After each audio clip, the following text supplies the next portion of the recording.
Üniversite iyi bir hayata, doğru bir hayata, güzel bir hayata atılan bir kapı olabileceği gibi kötü bir senaryonun başlangıcı da olabilir. Bu tamamen öğrencinin yapacakları adımlarla ilgili. Öncelikle öğrencilerimiz sağlıklı bir şekilde araştırmalarını yaparak ya elektronik kayıt vasıtasıyla ya da normal okullara giderek kayıtlarını yaptıracaklar. Ardından ben öğrencilere şunu söylüyorum. Şimdi işte kendini yetiştirmek. Ne demek kendini yetiştirmek? Öncelikle öğrencilerin genel bir kültür birikimine ihtiyaçları var. O halde ben artık daha entelektüel, daha donanımlı bir birey olarak bu topluma katılacağım. O zaman benim genel bir kültür sahibi olmak için psikoloji okumam lazım, sosyoloji okumam lazım, tarih okumam lazım, din okumam lazım, felsefe okumam lazım. Genel bir birikim sahibi olacakları bir okuma, araştırma yapmalarını ben öneriyorum. İlk yıl nasıl başlarsa öyle gidiyor.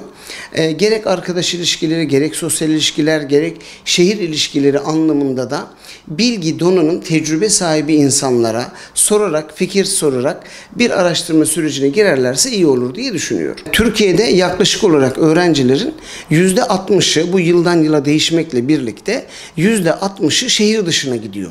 Şehir dışına gitmek fırsatları da tehditleri de içinde barındırıyor. Neden?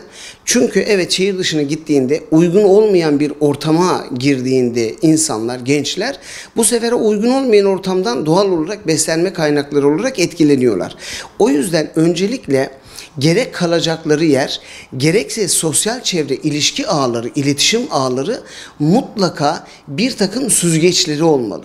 Ne tür süzgeçleri olmalı? Kalacakları yer açısından da bu yurt olabilir, bu ev olabilir, bu farklı kurum kuruluşların, sivil toplum kuruluşlarının yerleri vesaire olabilir. Ben bir akademik süzgeçleri olması gerektiğini düşünüyorum. Ben buraya gittiğimde, bu yerde kaldığımda akademik anlamda bu yer bana nasıl bir katkı sağlayacak? Böyle bir süzgeçleri olmalı. İkincisi, bir etik ahlaki süzgeçleri olmalı. Kalacağım yer benim hayata bakışıma, hayat amacıma, karakterime, kişiliğime nasıl etki edecek? Fayda mı verecek, zarar mı verecek? Çünkü günümüzde özellikle gençlere evet tabii ki özgür olsunlar, ancak özgürlüğünü erdemli bir şekilde kullansınlar. Dolayısıyla hepimizin bildiği bir hikaye vardır. Hani vali olmuş, adam olamamış.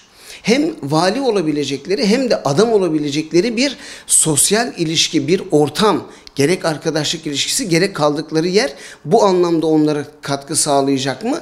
Bence buna dikkat etmeleri oldukça önemli diye düşünüyorum. Bir takım yani şehre yakın olup olmaması, işte kültür, sanat, bilim vesaire diğer açılardan çalışma yapılan bir yer olup olmaması da yine son derece önemli. Geriye kalan ekonomik koşullar ya da bir takım fiziksel imkanlar, o zaten hemen herkesin kendi dengesine göre ayarladığı durumlar oluyor. Onlara da dikkat etmeleri tabii ki gerekiyor öğrenciler. Özellikle günümüzde ailelerin pedagojik etkisi oldukça düştü. Özellikle bizim gibi uzmanlar da maalesef bu süreci tetikliyorlar. Yani anne babaya verdikleri temel mesaj çocuğuna karışma oluyor. Bu son derece yanlış, son derece riskler içeren bir yaklaşım. Evet, çocuğu bunaltacak, onu kendi devamı gibi görecek yaklaşımları biz tabii ki beğenmiyoruz, doğru bulmuyoruz. Yani çocuk tümüyle annenin, babanın bir gölgesi, bir kopyası, bir devamı değildir.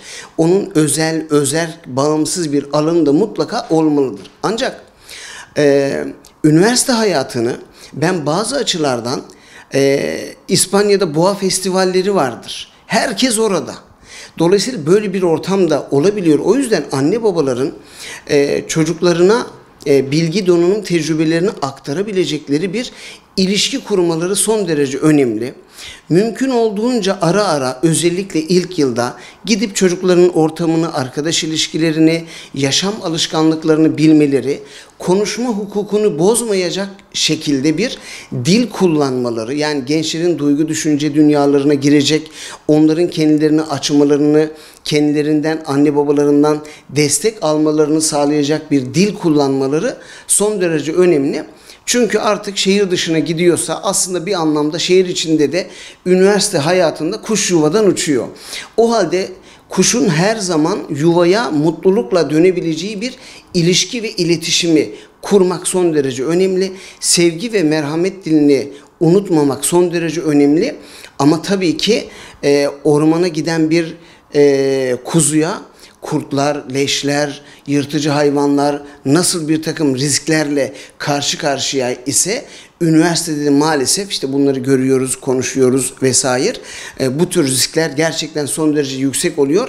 Anne babaların sorumluluğu tümüyle gençleri de bırakmadan ya da gittikleri yere bırakmadan çocuklarını ara ara bunaltmamak kaydıyla takip etmeleri, o ilişki ağlarını, o ortamlarını öğrenmeleri, bu konuda konuşmaları, sohbet etmeleri, fikirlerini, düşüncelerini öneri olarak gençlerle paylaşmalarını da ben son derece önemli buluyorum.